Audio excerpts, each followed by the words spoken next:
La inmunoncología es un campo prometedor en el tratamiento del cáncer, según se pudo comprobar en el último congreso de la Asociación Americana de Oncología Clínica, ASCO. Este es uno de los ejes vertebradores del tercer Congreso Internacional de Nuevos Medicamentos para la Práctica Oncológica. Y hoy tenemos al doctor Emiliano Calvo, coordinador del encuentro, que además es oncólogo médico y director de investigación clínica del CIOC, además de presidente de la Fundación Inteos. Doctor Calvo, muy buenas. Muy buenos días, encantado de estar aquí con todos vosotros. Un placer.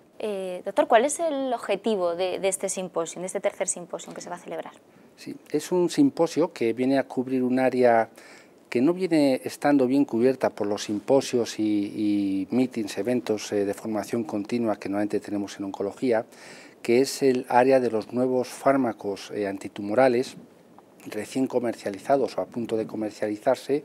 en cuanto a sus mecanismos de acción, indicaciones, efectos secundarios, manejo de los efectos secundarios, y en un área, en una especialidad tan cambiante como la oncología, con tal dinamismo que cada año van cambiando los fármacos, las indicaciones, etcétera, pues es un aspecto muy importante, muy práctico para los oncólogos. Hace muy poco que se acaba de celebrar ASCO, el Congreso de la Asociación Americana de Oncología. ¿Cuáles son las principales, titulares que se pueden sacar de este congreso, sobre todo teniendo en cuenta que en el anterior se esperaban resultados muy prometedores en el área de inmunoncología, quizás decepcionaron un poco, pero en este sí que parece que se ha vuelto a retomar, ¿no?, esa racha? Sí, bueno, es un año en el que hay una confirmación clara de que la inmunoterapia en oncología está aquí para continuar y permanecer siempre.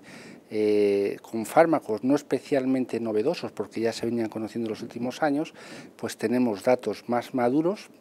en cuanto a los efectos beneficiosos que se dan en pacientes en diferentes indicaciones, del perfil de tolerancia, que es un perfil de tolerancia aceptable,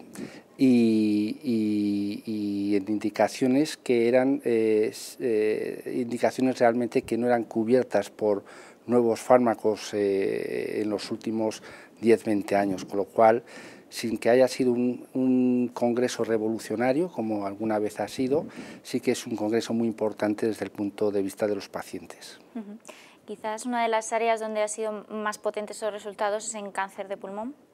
Efectivamente, en pulmón, en dos tipos de cáncer de pulmón para los cuales no tenemos mucho armamento convencional, como es el cáncer de pulmón de células no pequeñas de tipo epidermoide y el cáncer de pulmón de células pequeñas, se ha visto que la inmunoterapia con fármacos que modulan la célula T es de gran impacto, con seguridad en el de células no pequeñas epidermoide y potencialmente de células pequeñas. Es muy interesante con estos estudios basados en este tipo de tratamiento con inhibidores de checkpoint inmune celular, que se obtiene de forma constatable y repetida, reproducible, un porcentaje no tan pequeño, un porcentaje real de pacientes que son largos supervivientes de enfermedad metastásica y que además siguen con la enfermedad controlada incluso en ausencia de tratamiento repetido, lo cual es un valor añadido para estos tratamientos. Otra de las áreas que además también se habla en el Congreso, que es el tema del melanoma, un tumor donde digamos que este tipo de fármacos asociados a la inmunoncología pues fueron los pioneros, entre comillas, con los anti-PDL1 que se están viendo ahora.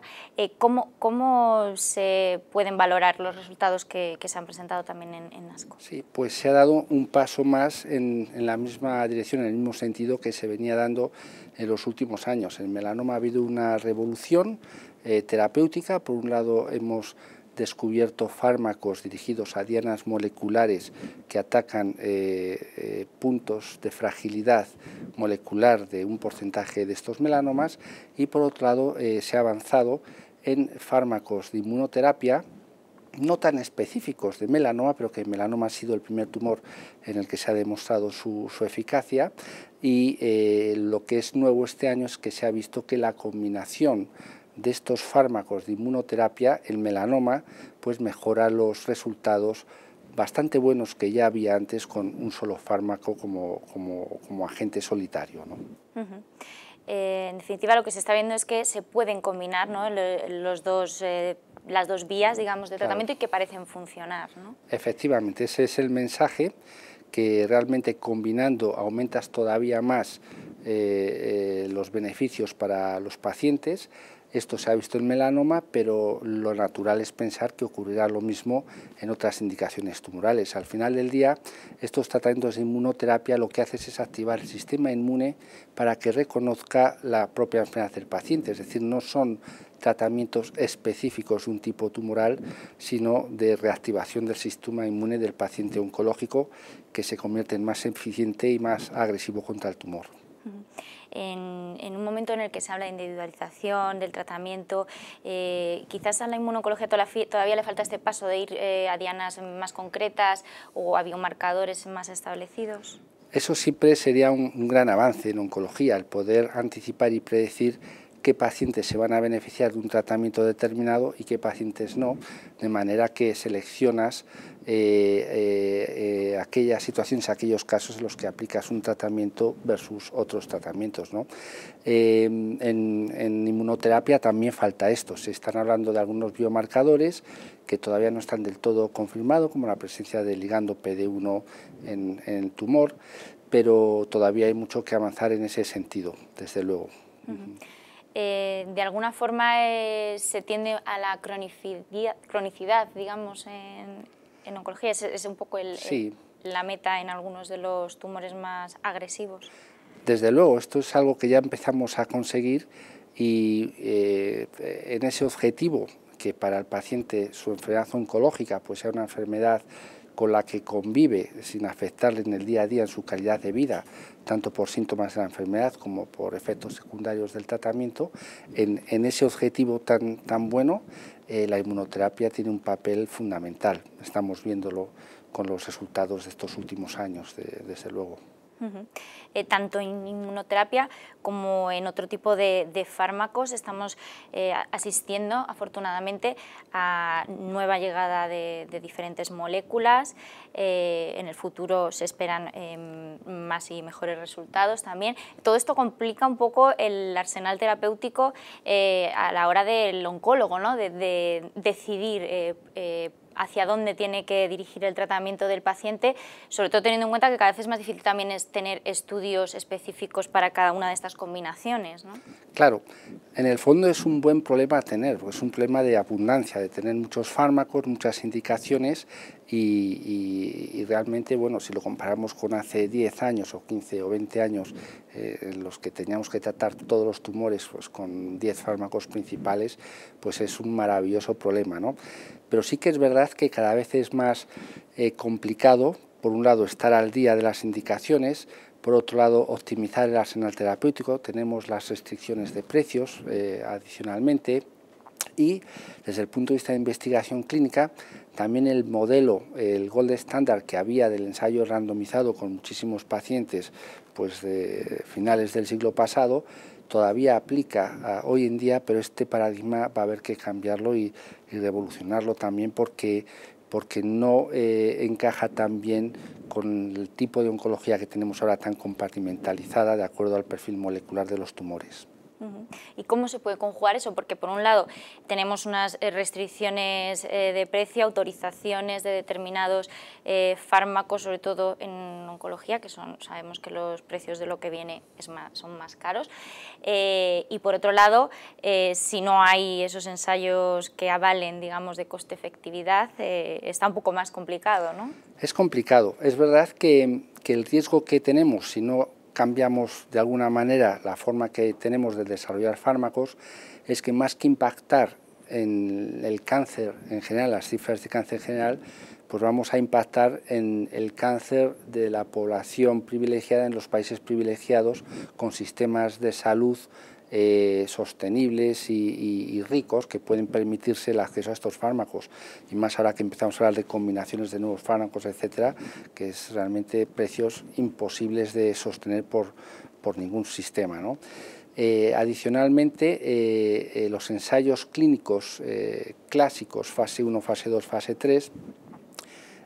no son muy eficientes a la hora de detectar los fármacos buenos y tener éxito en su desarrollo hasta su comercialización. De hecho, se suele hablar que aproximadamente menos del 5% de los fármacos que entran en investigación clínica en oncología acaban siendo comercializados. Yo creo que la revolución que tenemos que hacer es en diseñar ensayos clínicos más inteligentes, seleccionando pacientes y fármacos por biomarcadores y de forma que puedas poner en evidencia la eficacia del fármaco en vez de con miles de pacientes, pues con pocos cientos de pacientes, ¿no? Eso sería un gran avance. De alguna manera tenemos que fijarnos en lo que hacen ya los hematólogos, que ellos encontraron este problema de la compartimentalización de su especialidad y hacen ensayos muy dirigidos a dianas, con biomarcadores, con más eficiencia posiblemente que lo que hacemos los oncólogos médicos. Y por otro lado, una vez que ya el fármaco se está utilizando, también quizás pueden ayudar los registros en cuanto a que ya sabemos que los ensayos clínicos tienen unos resultados y luego la práctica clínica pues a veces varían, ¿no?, esos resultados. Sí, bueno, es cierto, es verdad que una de las críticas que hay a los ensayos clínicos y la comercialización de los fármacos tras estos ensayos clínicos es que los criterios de selección, que es así como se llama, de los pacientes para participar en un ensayo, son normalmente bastante restrictivos, de manera que después el paciente que ves en tu consulta en el día a día muchas veces no tiene el mismo perfil que los pacientes que entran en ensayos clínicos en cuanto a estado general, funcionalidad orgánica, etcétera. Entonces, sí, la valoración de los fármacos comercializados tras la aprobación en ensayos clínicos es muy importante precisamente pues para ver que en poblaciones ya no seleccionadas como cuando hay investigación clínica, pues los resultados de eficacia y de efectos secundarios pues de alguna forma reproducen lo que se ve en los ensayos. Doctor Calvo, pues estaremos pendientes de ese simposio.